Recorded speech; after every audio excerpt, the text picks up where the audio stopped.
हाँ तो बच्चों, स्टार्ट करने जा रहे हैं हम आज का नया टॉपिक ऑर्गेनिक केमिस्ट्री।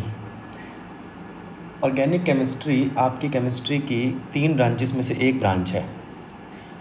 हमने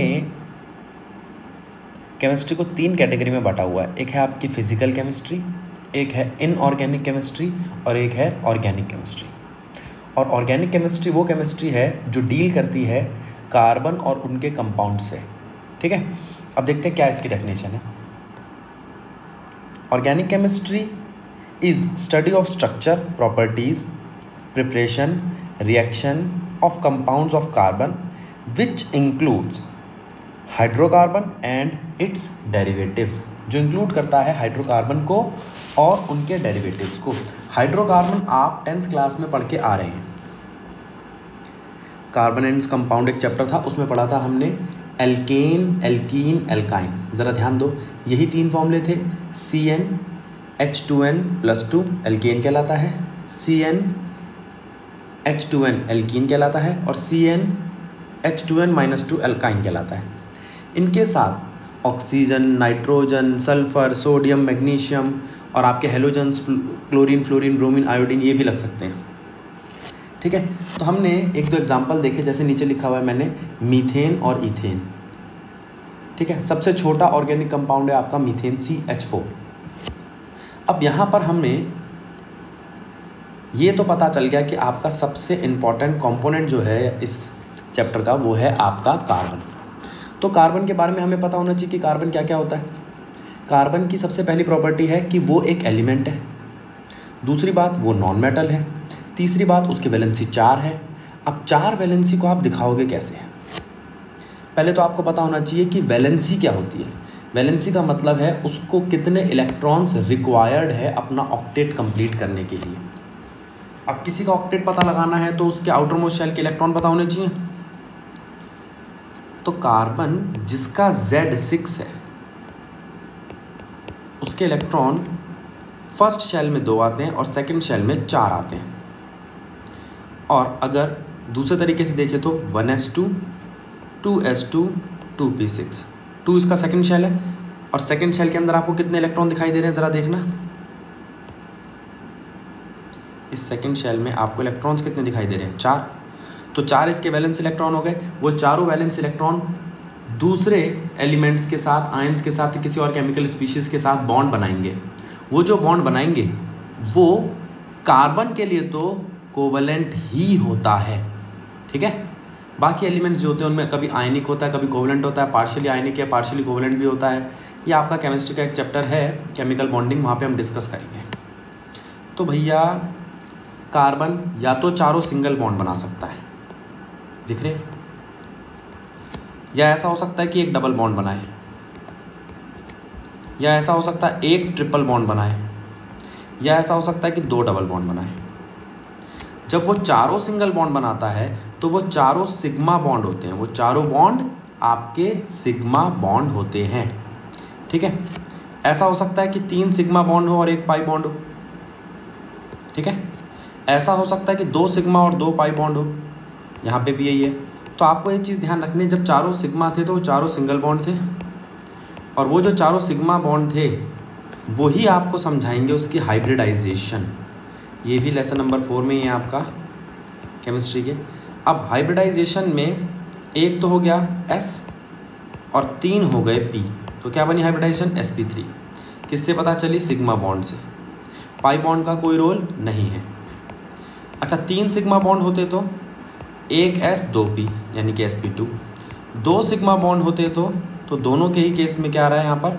1s 1p। अब बताओ बात सही है कि गलत है? ये कंसेप्ट समझ में आ गया? आगे बढ़ सकते हैं। पाई बॉन्ड की अगर मैं बात करता हूँ तो सिंगल बॉन्ड के बाद जितने भी मल्टीपल बॉन्ड आते हैं, जैसे एक डबल बॉन्ड आया तो उसका ये जो मैंने ग्रीन कलर से दिखाया आपको, ये इसका पाई बॉन्ड है। यहाँ पर 2 ग्रीन कलर से दिखाएं यानी कि 2 पाई बॉन्ड है। यहाँ पर भी 2 ग्रीन कलर से दिखाएं यानी कि 2 पाई बॉन्ड है। ठीक है, sigma bond, pi bond, hybridization पता लगा लोगे। देखो, एक और प्रॉपर्टी है इसका, कोवेलेंट नेचर। कार्बन सिर्फ कोवेलेंट नेचर दिखाता है, यानी कि कार्बन प्योर कोवेलेंट नेचर का है, वो शेयरिंग करता है, इलेक्ट्रॉन ट्रांसफ़र नहीं करता। जैसे यहाँ कुछ केस दिखा रखे हैं, इसको देख लो, वीडियो पॉज करके आगे बढ़ते हैं। एलोट्रॉप्स, ये आपने 10th क्लास में पढ़ रखा है। डायमंड, ग्रेफाइट, बकमिनिस्टर फुलरेंस, कोक, ये सब डायमंड, ये सब वो फॉर्म है जिसमें कार्बन पाया जाता है। ठीक है, कार्बन जो एग्जिस्ट करता है वो डायमंड की फॉर्म में एग्जिस्ट करता है नेचर में, ग्रेफाइट की फॉर्म में एग्जिस्ट करता है, बकमिनिस्टर फुलरेंस की फॉर्म में एग्जिस्ट करता है। ये आप 10th क्लास में जाके देख लेना, आपको मिल जाएगा सब कुछ इसका ब्यौरा। हाँ, वहाँ पर एक चीज़ नहीं होगी कि जो डायमंड है उसकी हाइब्रिडाइजेशन sp3 होती है और जो ग्रेफाइट है उसकी हाइब्रिडाइजेशन sp2 होती है। ठीक है, ये तो पता होगा, ये कंडक्ट करता है इलेक्ट्रिसिटी, ये हार्डेस्ट एलिमेंट है। बाकी छोटी मोटी चीज़ें वहाँ देख लेना। अब एक प्रॉपर्टी और थी, वो थी कैटिनेशन। कार्बन कार्बन के साथ सेल्फ लिंकेज की प्रॉपर्टी दिखाता है। दो एक जैसे एलिमेंट्स के बीच में जो बॉन्ड बनता है उस प्रॉपर्टी को हम कैटिनेशन कहते हैं। ठीक है, सेम एलिमेंट्स के बीच में बॉन्ड बनने की प्रॉपर्टी को हम कैटिनेशन कहते हैं। तो सेल्फ लिंकेज प्रॉपर्टी के हिसाब से ऑक्सीजन भी ऑक्सीजन के साथ बॉन्ड बनाता है। कैसा बॉन्ड बनाता है भाई? ये रहा डबल बॉन्ड, ये यहाँ पर एक डबल और एक सिंगल। इसे ओजोन कहते हैं, इसे O2 गैस कहते हैं। दोनों ही केस में ज़्यादा से ज़्यादा 3 एलिमेंट दिखाई दे रहे हैं।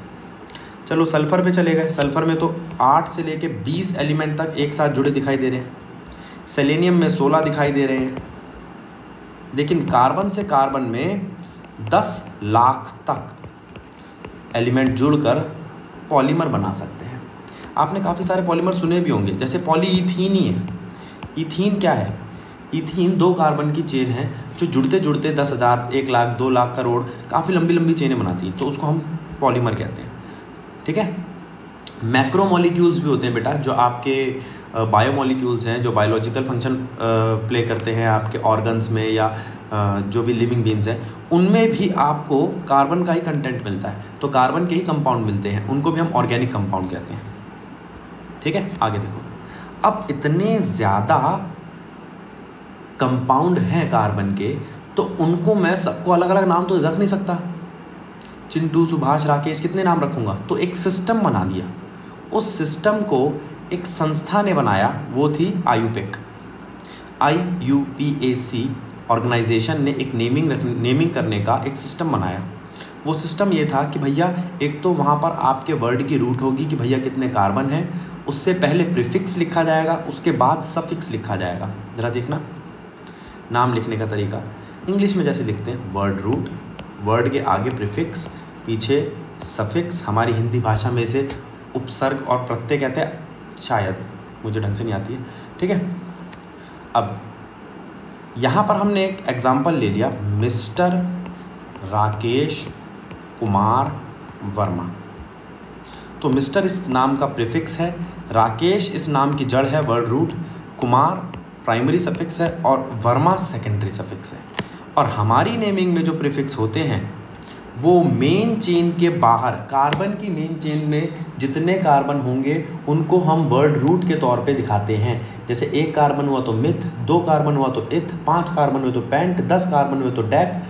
उनके बाहर जो भी चीज़ लगी होगी, मेन चेन को छोड़, मेन चेन तो मेन चेन है, उसके अलावा जो भी चीज़ होगी, चाहे वो कार्बन की ही चेन क्यों ना हो, वो कहलाएगी प्रीफिक्स।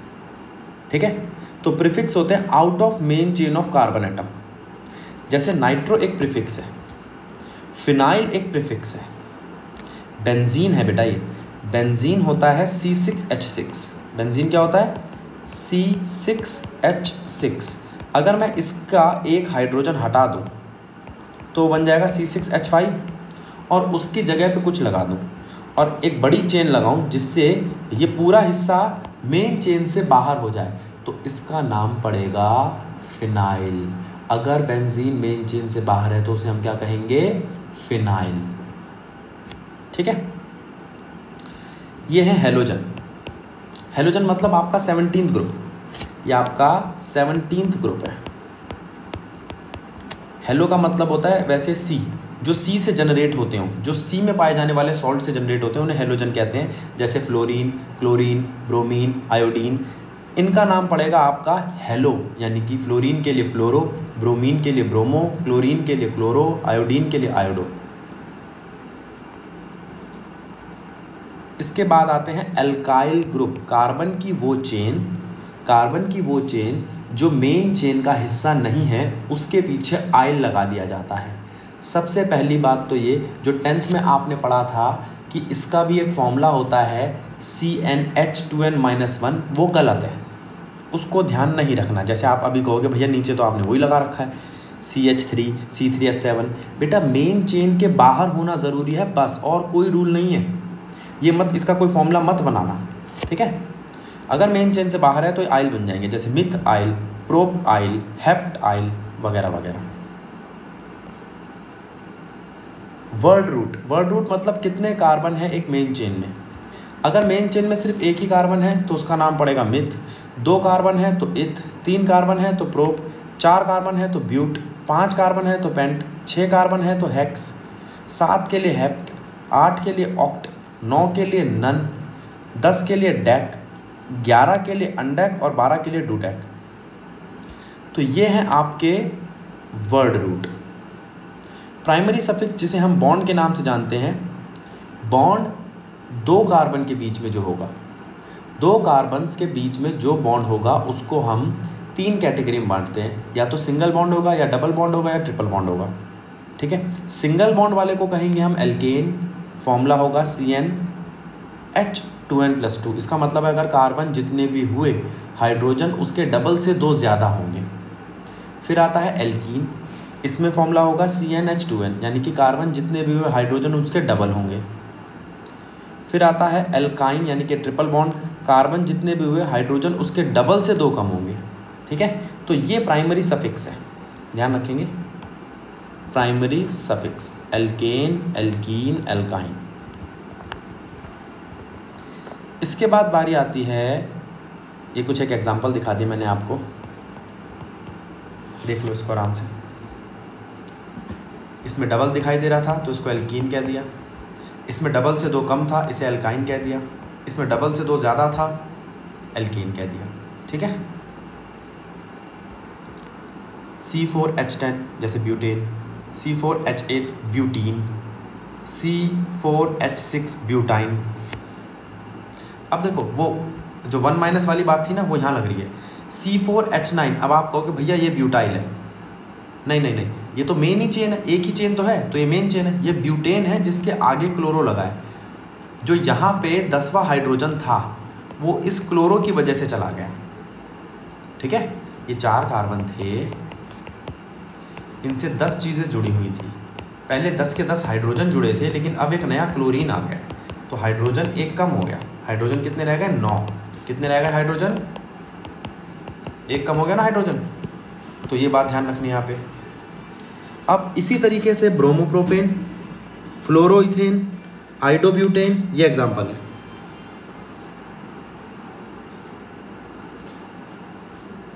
ठीक है, देखो यहाँ बताया भी है मैंने, इस आइल वाले कंसेप्ट को ध्यान में मत रखना। आगे चलते हैं। अब अगली चीज आती है बॉन्ड लाइन मेथड। अब आप कार्बन और कार्बन के बीच के बॉन्ड को एक लाइन से दिखाएंगे। ये देखो, 1 लाइन, 2 लाइन, 3 लाइन, ये रहे वो 3 बॉन्ड। और जो कार्बन है उसे वर्टेक्स से दिखाएंगे। ये 4 कार्बन देखो, यहाँ पर भी ये 4 कार्बन देखो, दिख रहे हैं आपको, इनके बीच के बॉन्ड। तो 4 कार्बन का नाम पड़ा ब्यूटेन, ठीक है, चाहे वो यहाँ पर हो चाहे यहाँ पर हो। ये 2 लिखने के तरीके हैं बस। अब इधर ध्यान दो, 3 कार्बन प्रोपेन, 4 कार्बन एक डबल बॉन्ड के साथ ब्यूटीन, 5 कार्बन पेंटेन लेकिन ट्रिपल बॉन्ड है इसलिए पेंटाइन, 6 कार्बन हेक्सेन लेकिन एक डबल बॉन्ड है हेक्सीन। ठीक है, आगे चलो। अगर मैं इन कार्बन की चेन की क्लोज कर दूं, इन कार्बन की चेन को, देखो भैया ये है आपका प्रोपेन, ये प्रोपेन है, और अगर इसे बंद कर दिया तो है साइक्लोप्रोपेन। याद क्या रखना है, साइक्लोप्रोपेन और प्रोपेन में 2 हाइड्रोजन कम हो जाएंगे। जो आपको चेन बंद करनी है ना, अगर यहाँ और यहाँ इन दोनों के बीच में एक बॉन्ड क्रिएट करना है तो एक हाइड्रोजन यहाँ कम करना पड़ेगा और एक हाइड्रोजन यहाँ कम करना पड़ेगा, तभी यहाँ पे बॉन्ड बनेगा। ठीक है, आ जाओ। तो ये आपका बना साइक्लोप्रोपेन। साइक्लोब्यूटीन डबल बॉन्ड आ गया। साइक्लोपेंटाइन ट्रिपल बॉन्ड आ गया। साइक्लोहेक्साइन, क्लोरीन लगा है, क्लोरोसाइक्लोहेक्साइन। साइक्लोब्यूटेन 1 पे है प्रोपेन, प्रोपाइल, साइक्लोप्रोपाइल, और ये है methyl. 1 cyclopropyl 2 methyl, 1 cyclopropyl 2 methyl cyclobutane. तो साइक्लिक और बॉन्ड वाले 2 चीज़ें सिखा दी आपको। बॉन्ड लाइन मेथड में आप लाइन से, एक लाइन से कार्बन कार्बन के बीच के बॉन्ड को बताएंगे, चाहे वो सिंगल बॉन्ड हो, चाहे ट्रिपल बॉन्ड हो, चाहे ट्रिपल बॉन्ड हो, और एक डॉट से या वर्टेक्स से आप ये बताएंगे कि कितने कार्बन है यहाँ पे। ठीक है, और साइक्लिक में उस स्ट्रक्चर को क्लोज कर देंगे हाइड्रोजन हटा के। जैसे मान लो ये था आपका प्रोपेन, तो इस स्ट्रक्चर को क्लोज करेंगे, एक हाइड्रोजन यहाँ से कम करेंगे, एक यहाँ से कम करेंगे, और ये बन जाएगा साइक्लिक ग्रुप। और साइक्लिक ग्रुप में हम इस प्रीफिक्स का इस्तेमाल करते हैं, साइक्लो का। किस प्रीफिक्स का इस्तेमाल करते हैं? साइक्लो। याद रहेगा? तो ये आपकी कुछ बेसिक नेमिंग हो गई है। इसके बाद हम अब नेक्स्ट क्लास में बात करेंगे फंक्शनल ग्रुप की।